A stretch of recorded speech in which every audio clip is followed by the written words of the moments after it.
এবার রব্বুল আলামিন বলেন ওয়া মান ইয়াফআল যালিক, আর যে জিকির থেকে গাফিল হয়ে যাবা ফাউলাইকা হুমুল খাসিরুন, তুমি ক্ষতিগ্রস্ত হয়ে গেলা। নাউজুবিল্লাহ বলেন। ক্ষতিগ্রস্ত হওয়া কি পুরস্কারের কথা না? তুমি ক্ষতিগ্রস্ত হয়ে গেলা।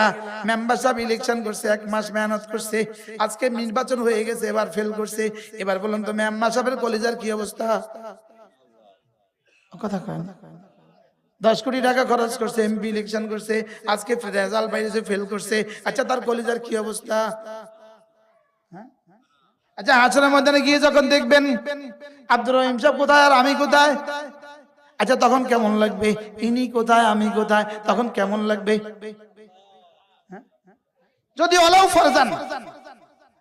ফারজান মানে নিলাম, খোদা না খাস্তা আল্লাহ জাহান্নামে দিয়ে দিল, নাউজুবিল্লাহ বলেন, খোদা না খাস্তা, শুধু একটাবার সুবহানাল্লাহ শব্দ জীবনে আছে তার, এর বিনিময়ে যদি 10 কোটি বছর পরে তাকে জাহান্নাম থেকে বের করে দেয়, এবার বলুন তো দেখি এই সুবহানাল্লাহ তার কাছে তখন কেমন হবে?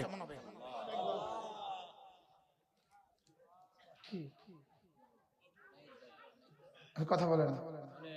আর একবার সুবহানাল্লাহ নিয়েও যদি কেউ ইয়াকিনের সাথে কবরে যায়, নিশ্চিত ভাবে কোনো না কোনো দিন সে জান্নাতে যাবে।